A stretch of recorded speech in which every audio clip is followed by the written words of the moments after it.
말씀을 중심으로 하나님께는 영광이고 땅에서는 평화라는 제목으로 함께 말씀의 은혜를 나누시겠습니다. 어제 저녁에 우리는 서울에 가보지를 못했지만 들려오는 뉴스에 의하면 명동 거리에 40만 명이 몰려들었다는 얘기예요.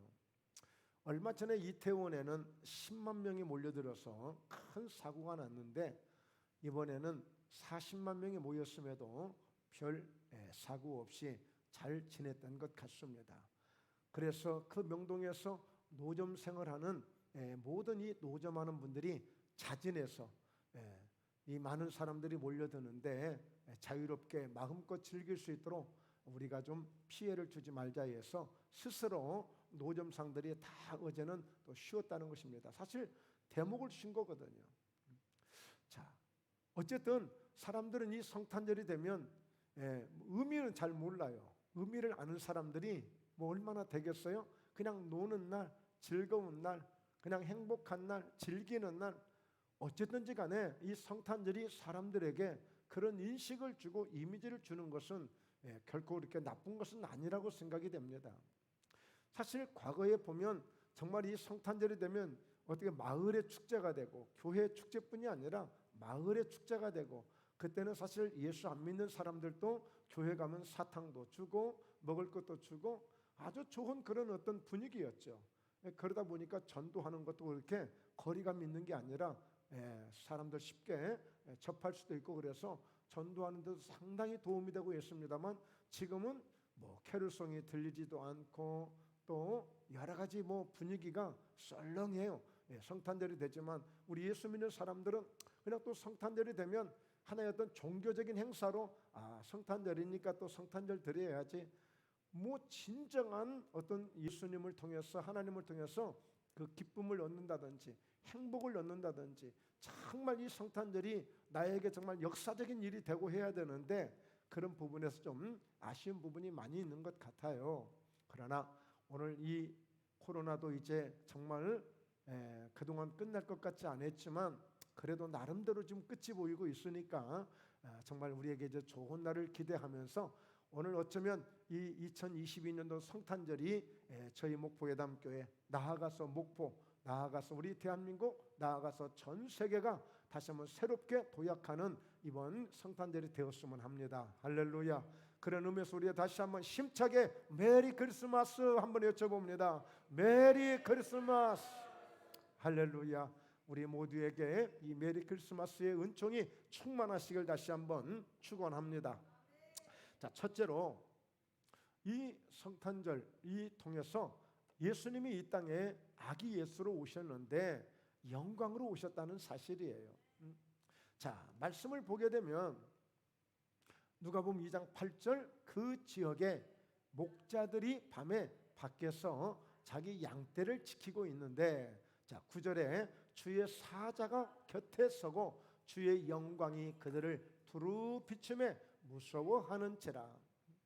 물론 이제 목자들 가운데 천사들을 통해서 주의 사자가 함께 참여했습니다만 그 가운데 영광을 가지고 온 거예요. 여러분, 예수 그리스도가 계신 곳에, 하나님이 계신 곳에는 반드시 영광이 나타나게 돼 있어요. 그러니까 예수님은 그 자체가 영광이 되시고 그 영광을 통한 빛이 있어요. 빛이 오직 예수 그리스도 하나님을 통해서만 빛을 줄 수가 있는데, 구약시대에 보면 하나님이 임재하시고 하나님이 나타나실 때마다 그 영광이 이루 말할 수가 없어서 사람들이 막 엎드려지기도 하고 무릎을 꿇고 경배하기도 하고, 그 하나님이 한번 임재하시고 나타나실 때 그 영광은 이루 말할 수가 없었던 것입니다. 솔로몬이 성전을 건축하고 하나님 앞에 봉헌을 드릴 때도 그 성전 가운데 영광이 가득했고요.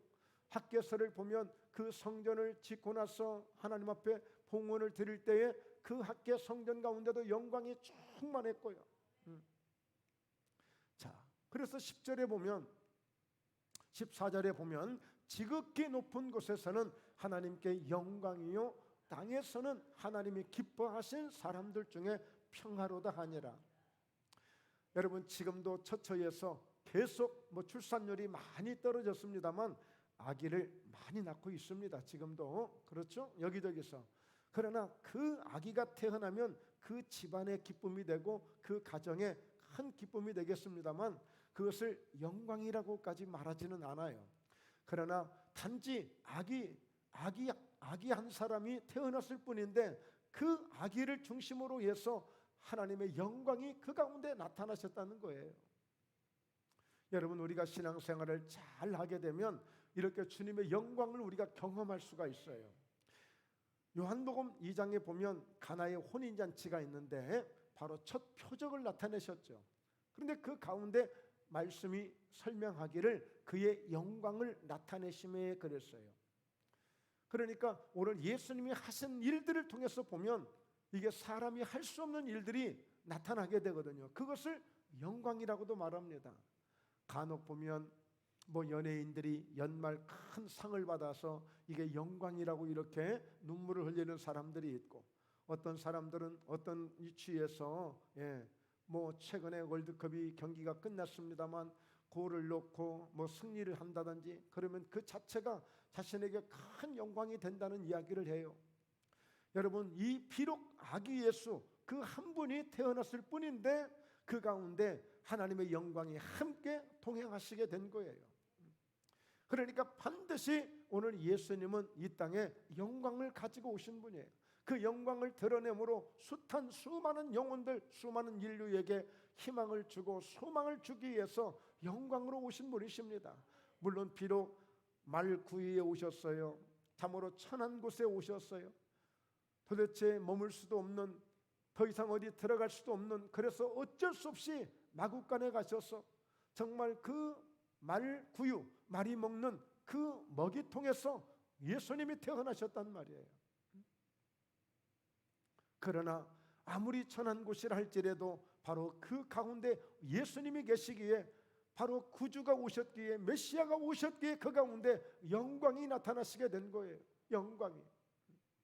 여러분, 성경은 너희가 무엇을 하든지 먹든지 마시든지 다 하나님의 영광을 위해서 하라고 했습니다. 영광은 하나님이 가지고 계신 거예요. 오직 하나님을 통해서만 얻을 수 있는 거예요. 바로 그 영광을 예수 그리스도 아기와 함께 이 땅에 보내주신 것입니다. 그래서 진정한 영광이 무엇인지를 예수님을 보면서 우리가 알게 되는 것입니다. 그렇습니다. 오늘 여러분 마태복음 17장에도 보면 엿새 후에 예수께서 베드로와 야고보와 그 형제 요한을 데리시고 따로 높은 산에 올라가셨는데 제자들과 함께 산뿐이겠어요? 바닷가도 하셨고 어느 가정에도 들어가셨고 회당에도 들어가셨고 다양한 곳을 다니셨습니다. 그런데 오늘 이날만큼은 높은 산에 마침 올라가시게 됐는데 어떤 일이 벌어졌어요?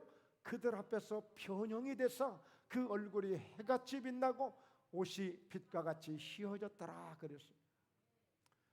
같이 함께 다녔던 예수님이 갑자기 높은 산에 가셨을 뿐인데 갑자기 그곳에서 예수님이 변형이 되신 거예요. 변형이.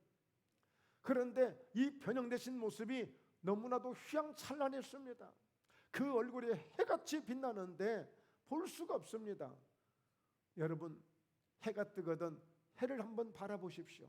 단 30초도 1분도 그 해를 똑바로 볼 수가 없습니다. 어떤 사람도. 그래서 오늘 고린도전서 15장에서는 예수님을 잘 믿고 우리가 이제 주님 나라에 가게 되면, 주님이 다시 오시게 되면 우리가 부활을 하게 되는데, 부활하면 그 해같이 빛나는 그런 부활이 있다고 말씀하고 있어요. 정말 마치 바라볼 수 없을 정도의 찬란한 그런 영광스러운 부활이 있다는 사실을 설명하고 있습니다. 얼굴이 해같이 빛나고 옷이 빛과 같이 휘어졌다. 얼마나 반짝거리고 얼마나 찬란하든지 볼 수가 없을 정도의, 예수님이 부활하시고 마태복음 28장에 보면 막달라 마리아와 예수의 어머니와 함께 여인 몇이 무덤을 찾아갔죠. 새벽 미명에. 그런데 세상에 천사가 얼마나 찬란한 모습으로 나타났는지 무서웠습니다. 무서웠어.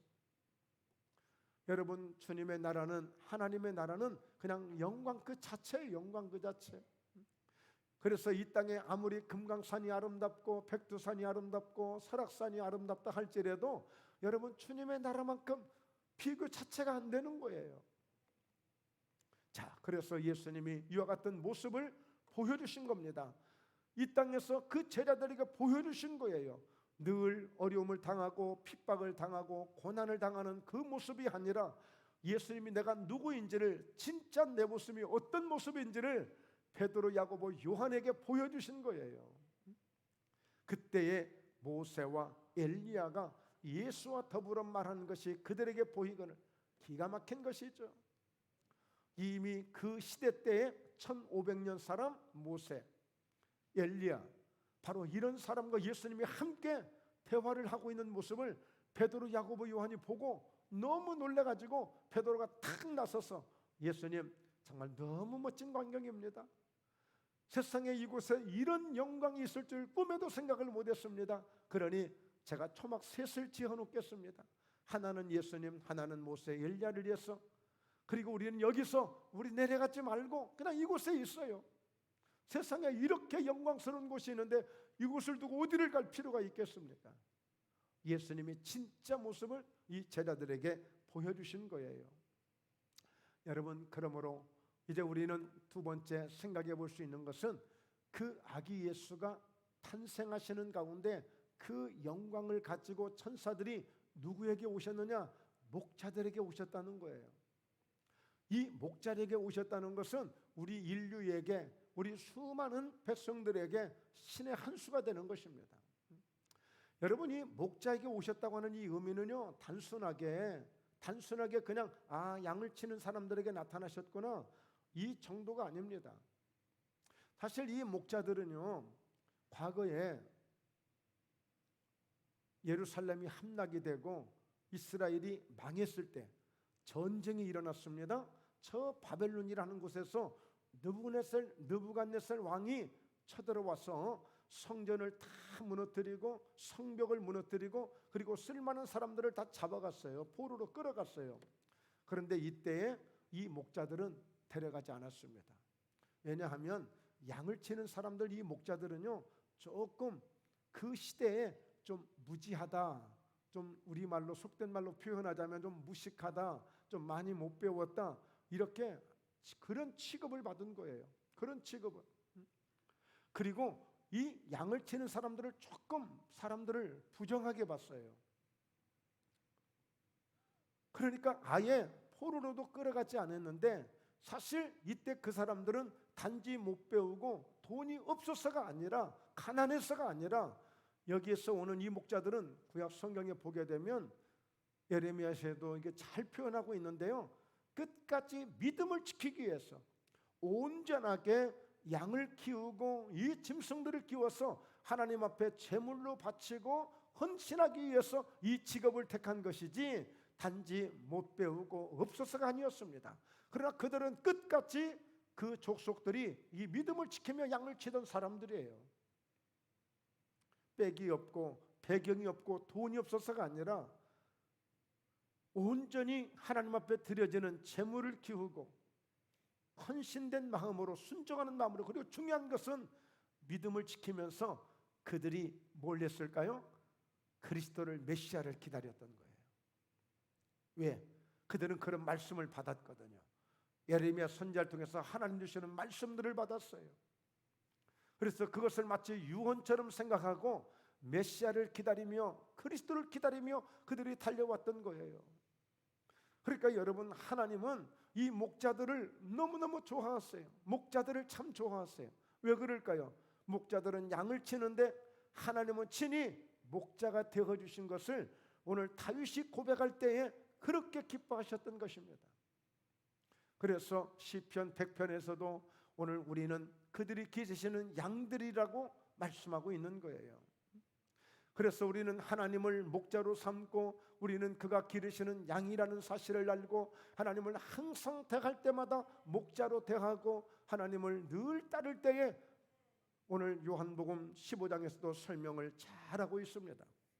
요한복음 10장에 보면 오늘 도둑이 오는 것은 도둑질하고 죽이고 멸망을 시키려고 온 것이라고 말씀했지만 오늘 내가 온 것은 양으로 생명을 얻게 하고 더 풍성히 얻게 한다라고 말씀하고 있습니다. 자, 오늘 말씀 한번 보시죠. 오늘 그 지역의 목자들이 밤에 밖에서 자기 양떼를 지키고 있는데, 이 목자들은 양을 지키는 사람들이에요.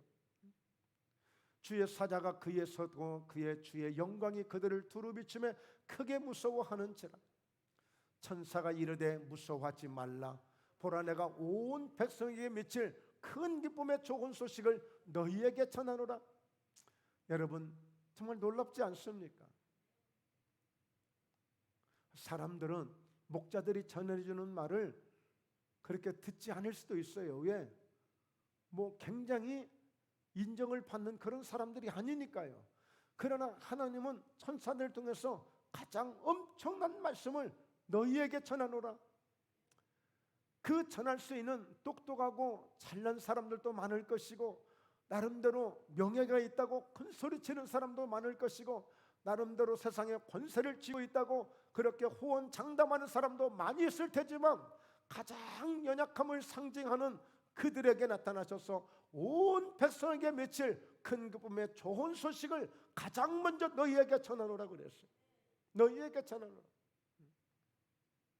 그러니 오늘 하나님이 보실 때 그 목자들을 얼마나 귀하게 여기시고 얼마나 아름답게 여기신 것입니까? 세상에서는 목자들을 하찮게 여기고 별로 대수롭지 않게 여겼지만, 그렇다면 오늘 이 시대에도 우리가 생각해 볼 수 있는 것은 목자와 같은 그런 심정을 갖고, 오늘 양을 치는 그런 마음을 갖고 우리가 나아갈 때에 하나님이 항상 기뻐하시게 될 줄로 믿습니다. 11절에도 보면, 다시 보면 우리가 누가복음 19장 10절에도 인자가 온 것은 잃어버린 자를 찾아 구원하려 함이라고 말했어요. 여러분, 실제 마태복음 15장에도 보면 양 100마리가 있는데 그 중에 한 마리를 잃었으면 그것을 찾아내도록 찾지 않겠느냐고 그랬어요.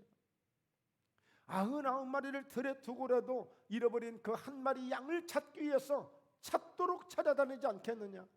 그래서 목자는 마침내 잃어버린 그 한 마리를 양을 찾아와서 오히려 주변 사람들, 동네 사람들을 불러서 잔치를 하게 된 것입니다. 한 마리 찾아놓고 양 2마리, 3마리 잡아서 잔치를 하고 있는 것이 잃어버린 한 영혼을 찾아내는 것을 그렇게 귀하게 여기시고 말씀해 주셨던 거예요. 그래서 요한복음 10장 오늘 11절에서도 보면 이런 말씀이 있습니다. 오늘 인자가 온 것은 잃어버린 자를 찾아 구원하려고 하셨던 우리 예수님께서는 요한복음 10장에서 이렇게 말씀하고 있어요. 나는 선한 목자라. 선한 목자는 양들을 위하여 목숨을 버리거니와. 14절 15절에 나는 선한 목자라. 나는 내 양을 알고 양도 나를 아는 것이 아버지께서 나를 아시고 내가 아버지를 아는 것 같으니 나는 양을 위하여 목숨을 버리노라 그랬어요.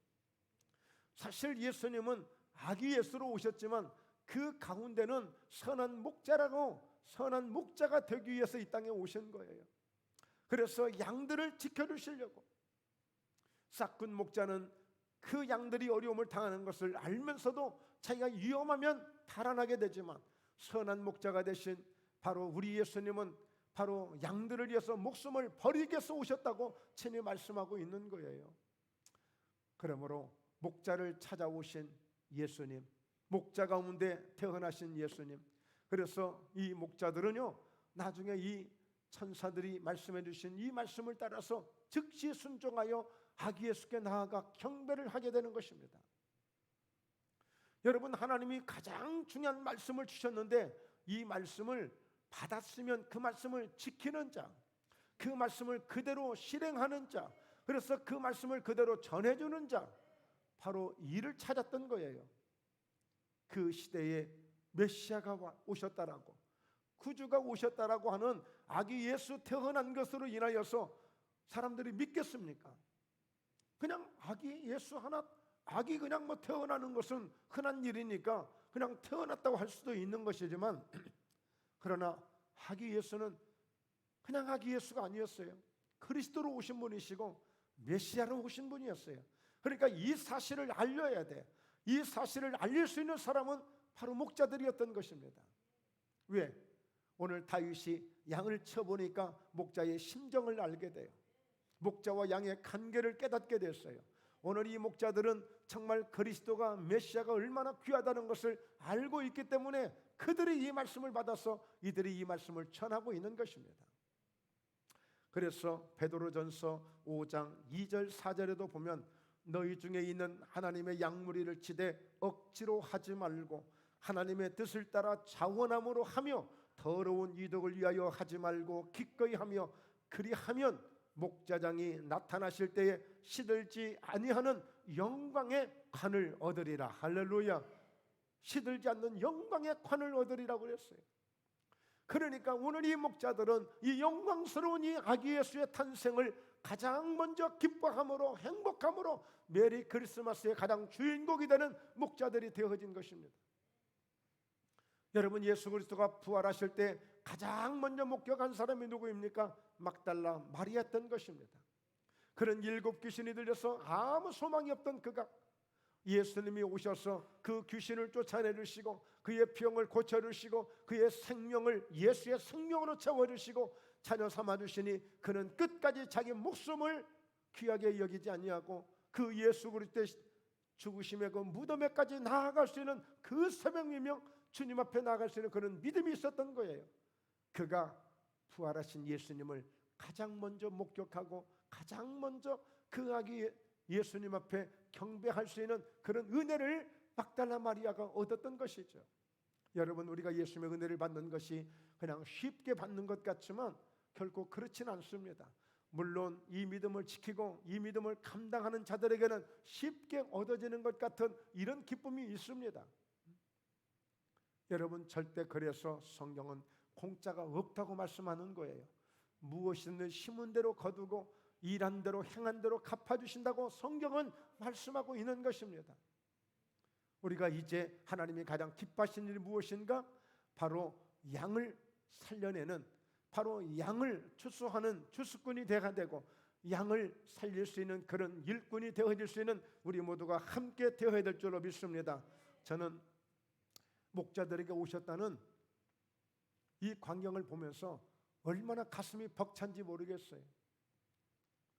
나 같은 사람에게 오셔서 나를 구원해 주시고 나 같은 사람에게 이런 직분을 맡겨주시고 나 같은 사람을 이렇게 살려주셨으니 정말 예수님을 만난 이후에 나의 삶은 터닝포인트가 된 것이죠.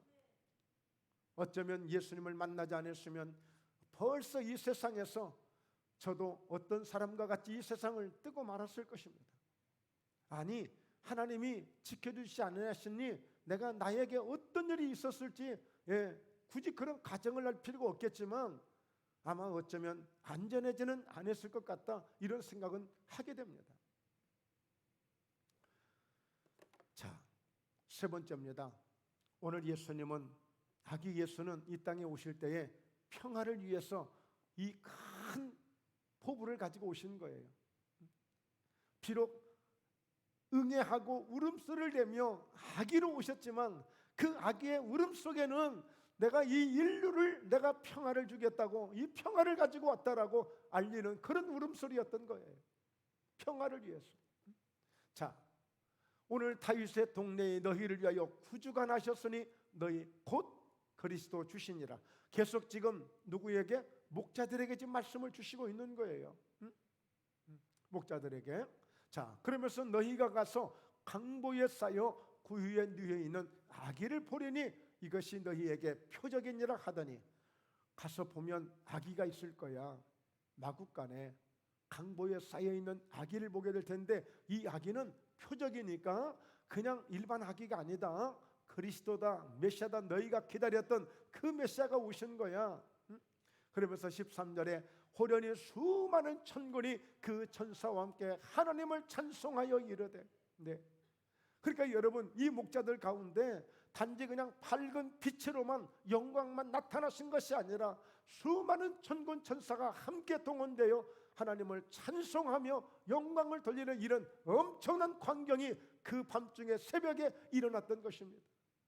놀라운 일이죠. 놀라운. 그러면서 14절에 지극히 높은 곳에서는 하나님께 영광이요 땅에서는 하나님이 기뻐하신 사람들 중에 평화로다 하니라. 할렐루야, 할렐루야. 지금 이 세상에, 이 사회에 얼마나 정말 우리가 간절히 기다리는 것 중에 하나가 무엇이겠습니까? 평화입니다. 평화. 평화가 있어야 행복도 누릴 수 있는 것이고, 평화가 있어야 우리가 기쁨도 누릴 수 있는 것이고, 평화가 없으면 아무 기쁨이고 행복이고 어떤 것도 가질 수가 없는 것입니다. 지금 우크라이나와 정말 이 러시아 가운데, 정말 러시아는 지들이 기고만장하니 푸틴 때문에 그렇게 됐으니 어쩔 수 없다고 하지만, 그 우크라이나 사람들은 지금 평화가 너무너무 간절한 거예요. 지금 여기저기 이미 수백만 명이 지금 피난을 갔잖아요. 그들의 마음속에 오늘도 그 간절하게 기도하는 것은 평화야, 평화. 이 평화가 속히 오소서. 다시 고국으로, 다시 동네로 돌아갈 수 있도록 이 평화가 속히 오게 해달라고 정말 눈물로 기도하고 있을 사람들이 수도 없이 많을 것입니다. 처처에 흩어져서 지금 어려움 속에서, 고난 속에서, 절망 속에서 들려오는 소리가 우리 고향을 갈 수 있다는 소리가 들려지기를 오늘도 기다리고 있을 것입니다. 지금도 우리 대한민국도 평화가 필요합니다. 여러분, 실제 지금 우리나라는 러시아와 우크라이나는 전쟁을 하고 있습니다만 우리도 전쟁 중입니다. 그런데 단지 휴전만 잠시 했을 뿐이에요. 그 휴전이 지금 70년에 온 것이지 전쟁이 끝난 게 아니에요. 전쟁이 끝난 거 아닙니다. 완전히 지금 종전을 선언하지 않았습니다. 휴전 기간입니다. 휴전. 그래서 우리 대한민국도 정말 이 평화가 절실한 거예요. 저 북녘 땅에도 진정한 평화가 들어가야 되겠죠. 최근에 미사일을 펑펑 막 쏘았는데 그걸로 인해서 저기 함경남도, 함경북도 쪽에는 아사자들이 너무 배고프고 가난해서 지금 죽어가는 사람들이 막 속출하고 있다는 거예요. 얼마나 그들이 정말 평화를 원하고 있겠습니까? 우리도 마음껏 좀 살 수 있는 그날이 올 수 있도록. 아마 모르는 사람들은 세상에 다 그런 줄 알고 그냥 그러려냐고 살 것입니다. 왜? 모든 다 외부 통신이 다 차단돼 있으니까. 어쩌다가 한국 드라마를 보거나 한국 소식을 듣는 핸드폰을 보거나 TV를 보다 걸리면 즉시 그냥 끌려가니까요. 여러분, 평화가 필요합니다. 우리 대한민국에 아니 함께 물건을 만들어서 좋은 상품을 만들어서 수출도 하고 그리고 또 판매도 하고 그렇게 함께 또 회사가 또 커가야 되고, 그런데도 또 뭐가 부족하다고 또 우리 일 못하겠다고 또 그냥 그만두고 또 회사는 또 그들을 달래고, 그들 가운데도 평화가 필요해요. 처처에 어느 가정은 또 가족끼리도 온전치 못해서 정말 평화가 간절히 기다리는 가정이 있고요. 여러분, 모든 곳에 지금 평화가 필요한 거예요. 지금 우리 대한민국 내에서도 숱한 지금 갈등들이 여야 야와 함께 나뉘어서 서로 싸우고 지지고 볶고 정말 평화가 필요한 것이 너무너무 많아요. 예수님이 오신 것은 바로 이 평화를 위해서 오신 거예요. 그래서 예수님은 바로 십자가를 통해서 진정 어떤 원수도 용서하시고 어떤 죄인도 용서하시고 그 무엇이라도 평화가 무엇인지를 몸소 십자가를 통하여서 보여주신 것입니다. 에베소서 2장 14절에 그는 우리의 화평이신지라 둘로 하나를 만드사 원수된 것 곧 중간에 막힌 담을 자기 육체로 하시고, 예수님에게 대단한 능력이 있습니다. 병을 고치고 귀신을 쫓아내고 기적을 행하시는 이건 당연한 능력이지만 우리 예수님은요, 둘을 하나로 만드는 특별한 기술이 있어요. 특별한 자격증을 갖고 계셔요. 여러분, 혹시라도 누군가 친구들이나 이웃들이나 또 집안 가운데서 한번 화해를 시켜본 일이 있습니까? 이거 쉬운 일 아닙니다. 그것도 원수가 되어진 그 원수들을 하나로 만들어주는 이 역할을 어떻게 하겠어요? 그 가운데 뛰어들어서 죽을 때 가능한 거예요. 바로 예수님이 그 모습을 보여주신 것입니다. 둘로 하나를 만드는 것이 어떻게 하는 것인지를 보여준 것이 바로 십자가예요. 그래서 십자가가 위대한 거예요. 십자가의 도가 멸망하는 자들에게는 미련하게 보이지만 하나님을 아는 우리에게는 바로 그것이 능력이 된다라고 말씀하고 있습니다. 할렐루야. 십자가가 우리에게 능력이에요. 능력. 둘로 하나를 만들어서 원수된 것을, 중간에 막힌 담을, 중간에 그 관계에 그 원수되었던 그 담을 헐어버리시고 둘로 자기 육체로 헐어버리시고 이것을 하나로 만드시는 놀라운 역할을 하신 거예요. 자 보세요. 또 십자가로 이 둘을 한 몸으로 하나님과 화목하게 하려 하심이라 원수된 것을 십자가로 소멸하시고. 할렐루야. 진정 예수님은 말씀만이 아니라, 그냥 생각만이 아니라 실제 당신의 몸으로 아기 예수로 오셨던 그 예수님은 가장 낮고 천한 말 구유를 통해서 오셨지만 실제 화목을 위해서, 평화를 위해서 십자가를 선택하시고 십자가에 올라가셔서 실제 자기 육체로 모든 원수된 것을 하셨으니, 여러분 지금 우리에게 그 어떤 원수된 일이 있어도 예수 그리스도의 십자가에 예수님의 은혜만 내게 들어오면, 예수님의 그 능력이 내게 들어오면 나도 예수님처럼 십자가를 지고 그 현장에 뛰어 들어가서 둘을 화목하게 할 수 있는 능력이 나타나게 될 줄로 믿습니다. 어쩌면 우리는 화목하게 하지 못하는 이유 중에 하나가 뭐냐? 예수님처럼 죽지 못해서 그래요. 예수라는 이름은 알아요. 교회를 다녀서. 예수라는 그 사람의, 예수라는 그분의 이름은 안 되니까. 그러나 실제 십자가의 능력은 없는 거예요. 누구를 화해시키고 누구에게 평화를 줄 수 있는 그런 능력은 내가 죽어야 가능한데 말로 안 되는 거예요. 말로. 그래서 마태복음 5장에 보면 팔복이 나오지 않습니까? 그 가운데 화평케 하는 자도 팔복 중에 하나인데, 화평케 하는 자가 복이 있나니 그는 하나님의 아들이라 여김을 받을 것이라 그랬어요. 하나님의 아들이 되는 거예요. 화평케 하는 자. 바로 예수님이 하나님의 아들이 되셔서 화평케 하는 일을 보여주셨잖아요. 여러분 괜히 쌈 말리다가 여러분 더 얻어 터지는 경우가 많잖아요. 쉬운 일이 아니에요. 예수님은 실제 몸으로 보여주신 것입니다. 자 보세요. 또 오셔서 먼 데 있는 너희에게 평안을 전하시고 가까운 데 있는 자들에게 평안을 전하셨으니, 오늘 예수님이 진짜 우리에게 주신 선물 중에 하나는 평화라는 선물이에요. 그래서 이스라엘 백성들은 늘 하나님이 모든 전쟁은 여호와께 속하였나니 하나님이 이루신 것을 알면서 그 많은 전쟁을 치르면서 그들이 하는 인사가 샬롬 아니겠습니까? 당신에게 평안이 있을지어다, 당신에게 평강이 있을지어다, 샬롬이라는 인사를 하게 되는 것입니다. 여러분 다시 말씀드리지만 평화가 있을 때에 행복도 있는 것이고, 평화가 있을 때 우리에게 축복도 있는 것이지, 여러분 이미 우리 선조들은 일제 36년의 고통을 겪어봤고 6.25 참변의 아픔도 겪어봤지만 그 평화가 깨지게 되면 아무 기쁨도 즐거움도 누릴 수가 없는 것입니다. 그러므로 오늘 예수님의 완벽한 평화는 영광을 가지고 오셔서 우리에게 희망을 주고 소망을 주고, 목자들에게 나타나신 것 중에 가장 중요한 목적은 뭐냐? 우리에게 희망을 갖게 한 것입니다. 이렇게 목자들에게 나타나신 그 예수님, 그 하나님이 천사들을 그 가운데 보내신 것은 우리에게 희망을 주신 거예요. 요한복음 2장에 물이 변하여 포도주가 되게 하신 그 사건 속에서도 첫 표적인데 누구를 쓰셨습니까? 하인들을 불러다 쓰신 거예요. 하인들을 불러다가. 여러분 목포예담 교회가 작은 교회라고요? 많이 부족하다고요? 여러분 하나님을 만날 수 있는 기회입니다. 하나님의 사랑을 가장 많이 입을 수 있는 기회입니다. 하나님 결코 연약한 자, 가난한 자에게 복음을 전하시려고 예수님 오셨다고 말씀했어요. 여러분 내 형편을 탓하지 마세요. 내 환경을 절망하지 마세요.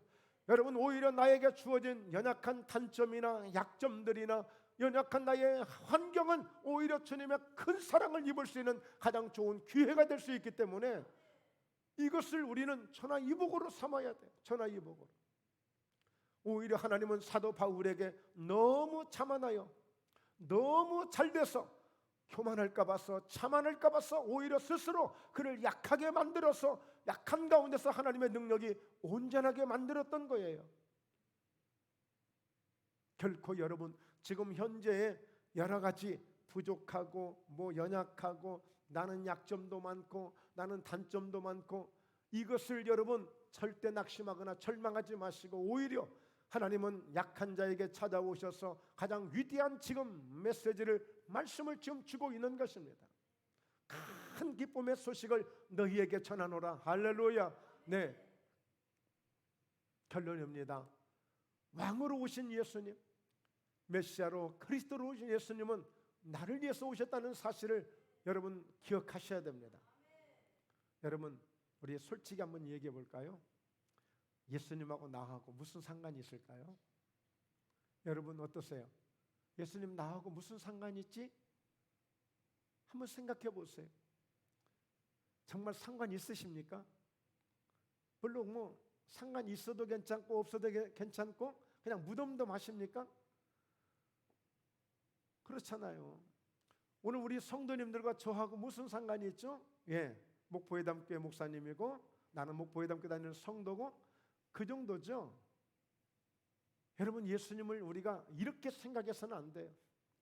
정말 아무리 인류를 위해서 오셨고 이 사회를 위해서 오셨고 수많은 사람들을 위해서 오셨다고 생각하지만 예수님은 특별히 나만큼은 잊지 아니하시고 정말 나를 살리시려고 나에게 구원을 주시려고 나에게 은혜를 주시려고 나를 지켜주시려고 나와 함께 하시려고 내 기도를 들으시려고 내가 드는 예배를 받으시려고 나에게 오셨다는 이 마음을 이 믿음을 우리 가졌으면 좋겠어요.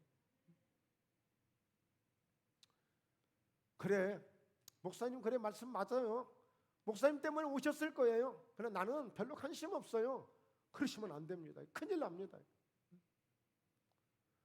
오늘 우리 예수님 아기 예수로 이 땅에 오셨는데 우리 사랑하는 윤소희 우리 자매님을 위해서 예수님이 오셨어요. 그 믿음이 내 가슴을 뚫고 들어와 버려야 돼. 그래요 이 세상 것들에 내가 얽매이지 아니하고 세상 것들에 내가 유동하지 않아요. 좀 있을 수도 있고 없을 수도 있고 내가 좀 건강할 수도 있고 약할 수도 있고 그거 별거 아니에요. 그냥 아무렇게나 살라는 의미가 아니에요. 여러분 예수님은 하나님의 아들이면서도 분명히 하나님은 이 땅에 가난한 자들, 이 땅에 연약한 자들, 이 땅에 방황하는 수많은 영혼들을 그들을 살리려고 보내셨으니 분명히 하나님은 뜻을 정하신 게 아닙니까? 그러면 그 하나님의 뜻 가운데 그것을 받아서 누릴 자가 누구냐 이거예요. 그것을 받아서 누릴 자가 누구냐 이거야. 그렇다면 이 사실을 알고 그렇구나 예수님이 나를 위해서 오신 것이구나. 정말 나를 위해서 오신 것이구나. 그래서 우리는 때로는 힘들 때도 있고 절망하고 낙심할 때도 있는데요. 정말 예수님이 나를 지켜주셨고 나와 함께 하신다는 이 사실이 막 믿어지니까 그걸 견디는 거예요. 그리고 그것을 극복하는 거예요. 그리고 마침내는 일어서는 거예요. 그리고 마침내는 성공하는 거예요. 그래서 하나님 앞에 영광을 돌리고 나를 통해서 하나님의 영광을 나타나게 되는 것입니다. 시편 50편 15절에 그렇게 말씀해요. 자, 그래서 여러분 오늘 우리는 영광으로 오신 그 예수님을 아주 기쁜 마음으로 모셔드리셔야 돼요. 그래서 제가 서두에 그 명동에 40만 명이 모이고 수십만 명이 모였지만 정말 예수 그리스도가 어떤 마음으로 오셨고 어떤 뜻으로 오셨는가를 그들이 제대로 알겠는가? 마가복음 10장 45절에 보면 여러분 예수님은 섬김을 받으러 오신 것이 아니라 오히려 섬기려 하고 자기 목숨을 많은 사람들을 위해서 대속물로 주시려고 오셨다고 했습니다.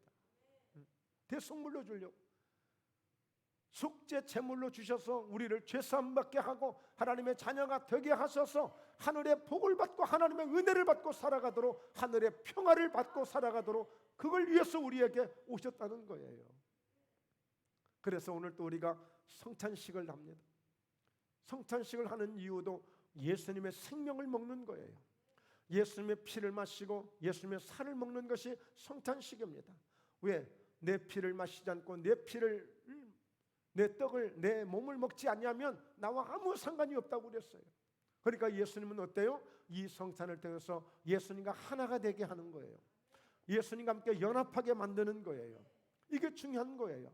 그러므로 오늘 이 성탄절은 우리가 언제든지 항상 12월 25일만이 성탄절이 아니라 한여름 8월 달에도 우리에게 성탄절이 돼야 되고, 여러분 꽃 피고 춘삼월 새싹나는 그 계절에도 우리에게 성탄절이 돼야 되고, 항상 우리는 예수님을 모시고 성탄의 기쁨을, 늘 성탄을 기다리는 마음으로 우리가 살아가야 돼요.